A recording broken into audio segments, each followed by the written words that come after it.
Olá, como vai? Tudo bem? Sejam muito bem-vindos ao canal Audiobook de Valor.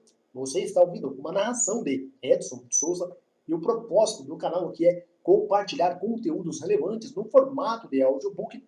Eu estarei narrando livros que já tenho lido e que me ajudaram muito a desenvolver minhas habilidades e obter conhecimentos sobre esse vasto mundo do empreendedorismo. Os conteúdos que estaremos abordando neste canal é sobre empreendedorismo, desenvolvimento pessoal e marketing digital. Então é isso. Eu espero que você tenha gostado desta introdução. Já deixa um likezinho para fortalecer o canal. Se inscreva abaixo para ficar atento aos novos conteúdos que estarei postando constantemente sobre estes assuntos. Agora vamos dar continuidade na narração do livro Sua Ideia Vale o Negócio, capítulo 3, do mesmo autor do livro O Mito do Empreendedor, capítulo 3, a matriz da empresa no mito do empreendedor. As 4 categorias preferenciais. Os elementos da matéria e seus fenômenos básicos estão todos interconectados e interrelacionados e são também interdependentes. Eles não podem, portanto, ser compreendidos como entidades isoladas, apenas como partes integradas de um conjunto. Fritjof Capra, o Tao da Física. Muitos anos atrás, em meu 16º aniversário, comprei um automóvel bastante especial. Era um Ford Coupé, 1947. Considero John Anderson o homem que o vendeu para mim, o empreendedor perfeito. Não que eu o considerasse assim naquele tempo. Na época, eu não estava interessado em negócios. Eu era simplesmente um garoto de 16 anos de idade, que estava prestes a fechar o mais importante negócio de minha vida. E John Anderson era o homem que tornaria isso possível ou não. Em retrospectiva, sei que John Anderson era um gênio dos negócios, intencionalmente ou não. Ele fez todas as coisas certas. Algumas palavras sobre John Anderson. Ele não era um homem de negócios, de modo algum. Era apenas um engenheiro trabalhando na Lockheed. Vi seu pequeno classificado no NIN Bulletin, no qual anunciava um Ford 1947. O anúncio dizia misteriosamente, abre aspas, assim que você ouvir, ficará curioso, fecha aspas. Eu telefonei, marquei um encontro para o dia seguinte depois da escola. E então, durante as 24 horas que antecederam o momento de finalmente ver o automóvel, fiquei bastante ansioso. O que eu não disse a John Anderson ao telefone era que, na realidade, eu enfrentava 3 problemas aparentemente insuperáveis. Eu não contara aos meus pais que iria comprar carro. 2, eu não tinha o dinheiro suficiente para comprar um automóvel. E 3, eu absolutamente não viveria mais um dia sem ter meu próprio veículo.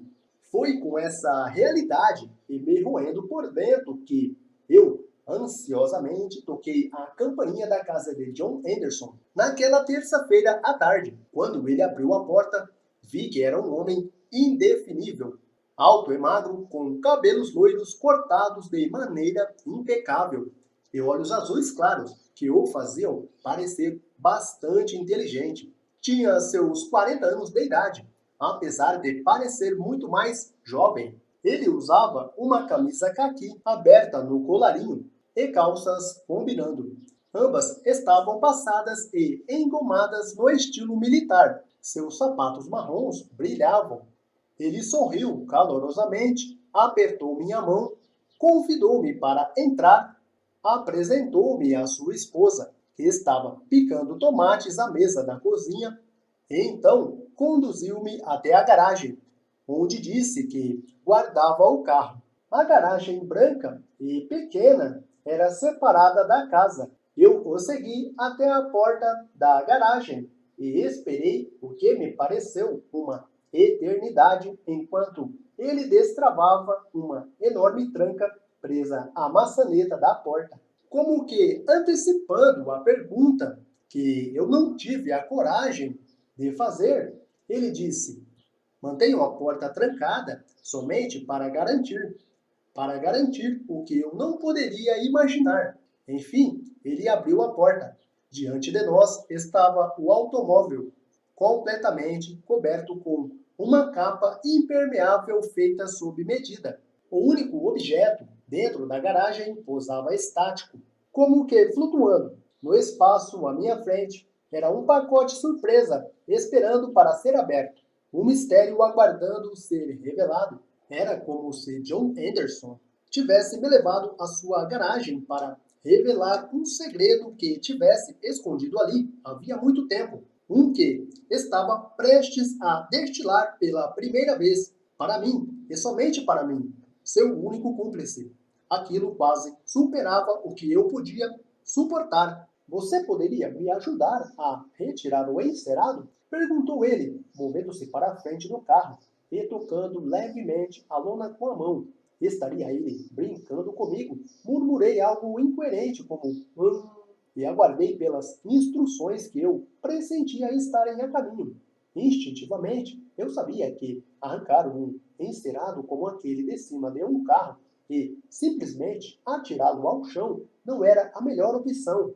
Felizmente, não precisei esperar muito. Faça exatamente o que eu fizer, disse ele, como se eu fosse me aventurar a fazer algo diferente.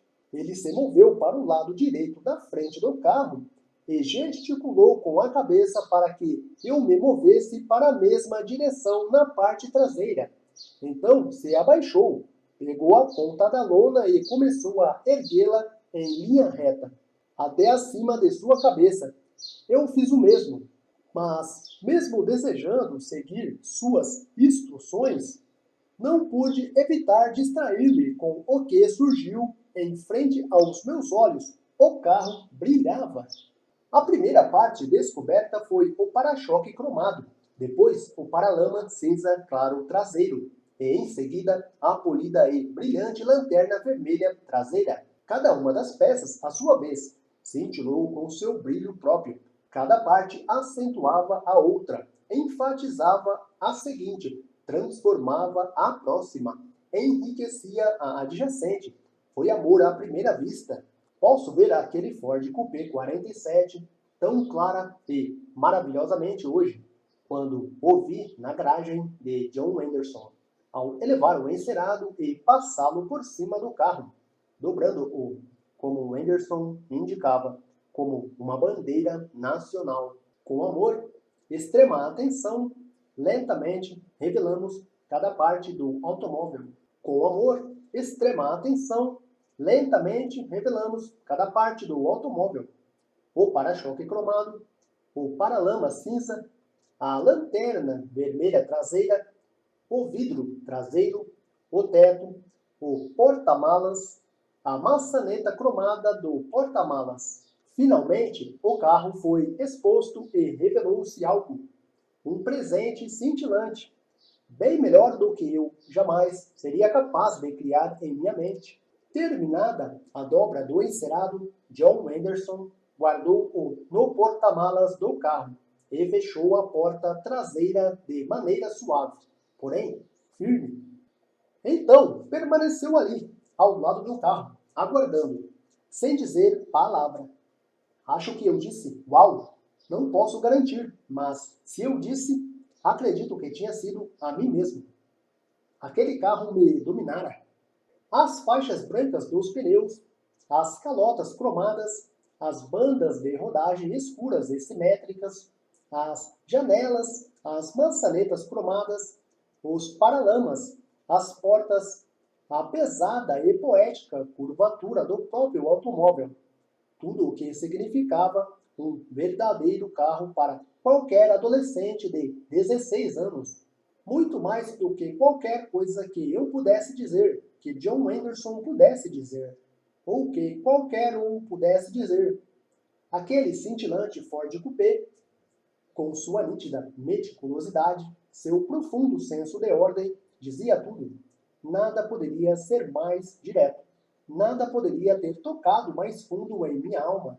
Então, John Anderson disse, vamos dar uma volta?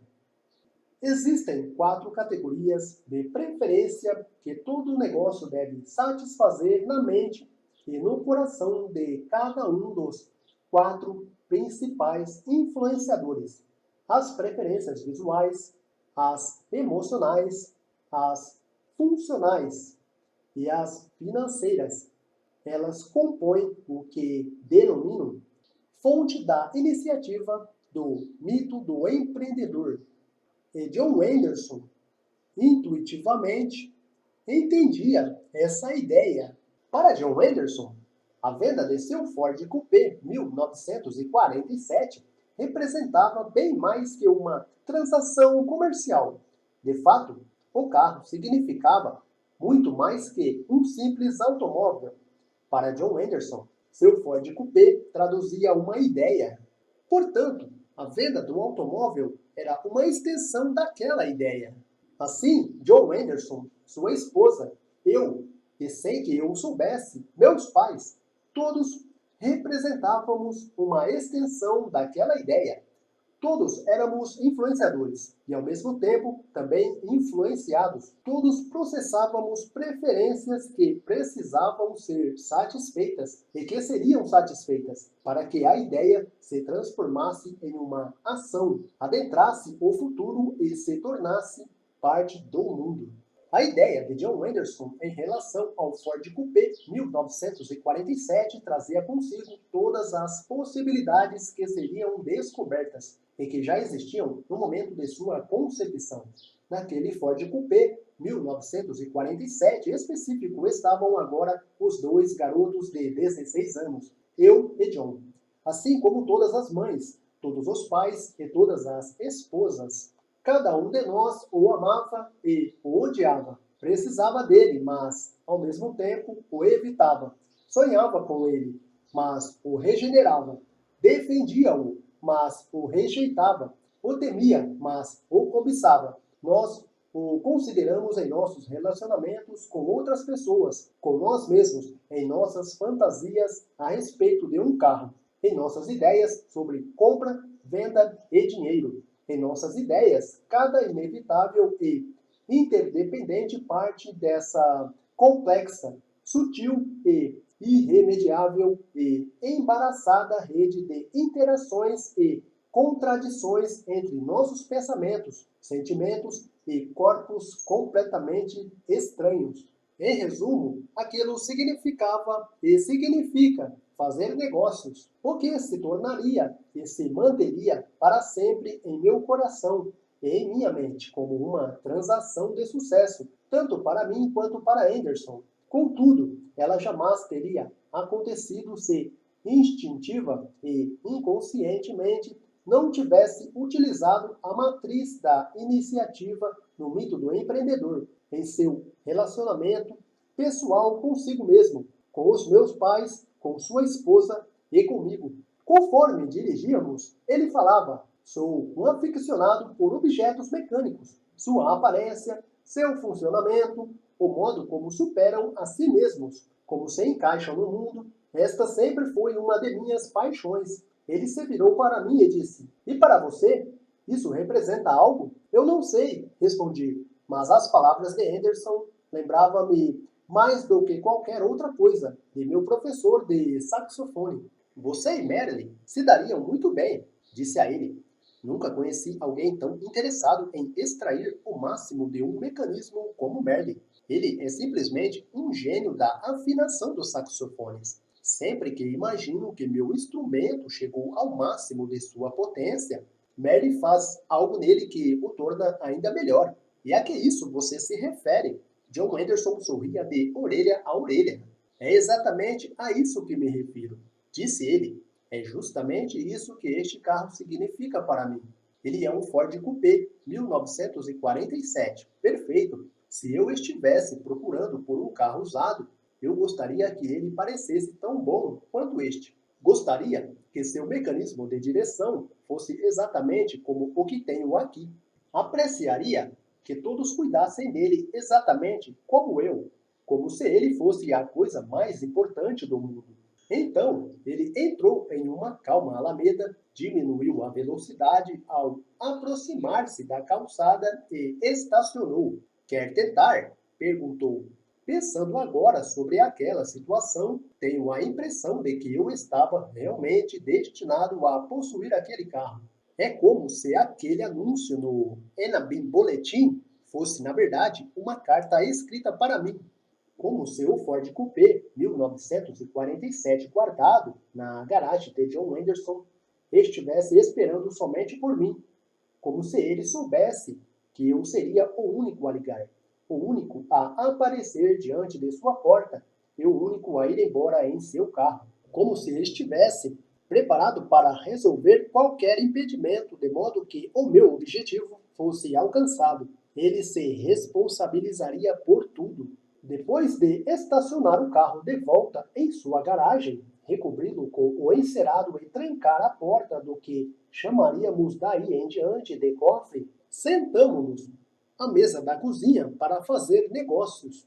Ele nem mesmo perguntou se eu queria comprar o carro. Tratava-se de uma conclusão pré-definida. Em vez disso, falamos sobre meus problemas, meus pais, meu dinheiro e minha necessidade. Conforme conversávamos, uma imagem do carro esperando na garagem pairava em minha mente. À medida que falávamos, o toque da textura do volante se prolongava em minhas mãos. À proporção que dialogávamos, eu experimentava a estimulante sensação de estar dirigindo calmamente por aquela rua margeada por árvores, conduzindo o meu carro. Eu via as fugaces e trêmulas sombras das folhas passarem silenciosamente por sobre o teto do meu carro. Eu podia ver o brilho cristalino do para-brisa, o suave lustro cinza da carroceria e o escuro cromo escovado do painel que Anderson encomendara especialmente para o meu carro. Enquanto tagarelávamos, chegamos a um acordo, mas minha mente continuava a divagar. John Anderson ligou para meus pais. Parece que temos um problema, disse ele ao telefone. Seu filho quer comprar um carro e acredito que não tenhamos escolha. Mas antes de conversarmos a respeito, eu gostaria de encontrá-lo. Eu podia até imaginar o olhar carrancudo e preocupado de minha mãe do outro lado da linha. A incontrolável raiva de meu pai ao ser pego em uma discussão que ele simplesmente não queria enfrentar. Algo de que, aliás, ele não precisava naquele momento. Eu esperei pela explosão, mas, para minha surpresa, ela não ocorreu. John Anderson escutou calma e atenciosamente por alguns momentos. Afirmou com a cabeça algumas vezes, concordou com alguma sugestão aparentemente dada por meus pais e depois desligou o telefone. Eles chegariam em 30 minutos e eu deveria esperá-los. Preciso descrever a imagem de meus pais à porta de John Anderson e do quão estranho me senti na casa de alguém que havia apenas 2 horas. Era para mim um completo estranho, mas que agora, de maneira ímpar e inconcebível, assumia a responsabilidade de meu representante local para o distinto ritual que ocorria a seguir. Preciso detalhar minha espera pelas trovoadas da tenebrosa raiva de meus pais por terem sido aprisionados neste drama. Preciso esmiuçar o cordial e respeitoso cumprimento do homem calmo e polido que meus pais encontraram em roupas caqui, em sua casa simples e organizada, com seus pacíficos olhos azuis. Preciso descrever a esposa de Anderson, que naquele momento tornara-se ativa participante daquele estranho evento que se desenrolava, convidando meus pais a sentar, tomar café e saborear biscoitos, enquanto eu pairava sobre as beiras de sua conversação como um passarinho nervoso, ansioso, decorativo e chato. Preciso contar a você sobre a minha escapada final à garagem. Aquele local misterioso e fantástico que eu visitara pela primeira vez havia apenas 2 horas. Em respeito a John Anderson e por tolerância a mim, meus pais certamente veriam o carro. Aquele enervante problema que repentinamente trouxera tantas emoções desnecessárias e desordem à sua vida Preciso retornar à surpresa que testemunhei, principalmente no rosto de meu pai, quando ele e minha mãe contemplaram o que eu já sabia, aguardar na garagem. E o fato de meu pai desajeitadamente ter executado o ritual com John Anderson e a Imaculada Lona, o que eu fizera de maneira tão inepta havia menos de 1 hora. Nunca antes testemunhara a veracidade de um garoto que naquele momento transparecia no rosto de meu pai. Nem isso voltaria a acontecer depois daquele dia. Preciso levar você ao desnecessário, porém inevitável passeio que nós 4 fizemos, como uma família rapidamente amontoada. Meu pai, tão másculo e firme ao volante para uma ocasião tão efêmera. John Anderson, tranquilo e sorridente, sentado no banco do passageiro. Minha mãe e eu, rigidamente sentados lado a lado no pequeno banco de trás, como 2 corvos pousados sobre uma fiação telefônica, com os olhos voltados para a frente, temendo que uma simples troca de olhares quebrasse um possível encanto e que, repentinamente, desaparecêssemos da face da terra. As pessoas pelas quais passamos na rua devem ter achado tudo aquilo um verdadeiro espetáculo, totalmente surreal.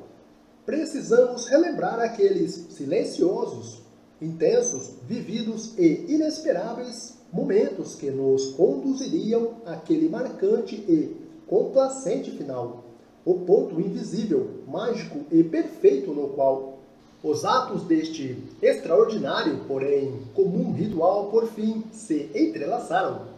Preciso dizer mais? O negócio foi fechado. Preferências visuais, preferências emocionais, preferências funcionais e preferências financeiras. A força e a vitalidade de um negócio somente podem transformar-se em algo concreto se cada uma dessas categorias de preferência for sentida e reconhecida por seus 4 principais influenciadores. Se não acredita em mim, venha ver o carro, veja na garagem, conheça John Anderson, perceba a ordem, o controle, a sensível naturalidade desse evento potencialmente desastroso. As preferências de todos foram devidamente atendidas. A minha, a de meus pais, a de John Anderson e a da esposa dele. Todos conseguimos exatamente o que precisávamos, o que queríamos. A maravilha da sincronia. Estudaremos agora separadamente cada uma das categorias de preferência, planejando o empreendimento. Principais pontos. Existem 4 categorias preferenciais que todo negócio deve satisfazer na mente e no coração de cada um dos seus 4 influenciadores principais. 1. Preferências visuais. 2. Preferências emocionais. 3. Preferências funcionais. 4. Preferências financeiras. Elas constituem o que eu chamo de a matriz da empresa no mito do empreendedor. Cada uma dessas categorias está associada a um padrão específico que deve ser alcançado para que o empreendimento seja de fato uma empresa no mito do empreendedor. Siga-me em uma jornada que tornará isso mais claro e mais significativo para você. Então é isso, o conteúdo do audiobook de valor que você acabou de ouvir agora é Sua Ideia Vale o Negócio, capítulo 3. Autor Michael E. Gerber. Se gostou deste conteúdo, deixe um likezinho para fortalecer o canal. Deixe um comentário abaixo dizendo o que você achou deste conteúdo e compartilhe com outras pessoas que querem empreender de forma extraordinária. Então é isso, sucesso na sua caminhada empreendedora. Um grande abraço. Até o próximo capítulo.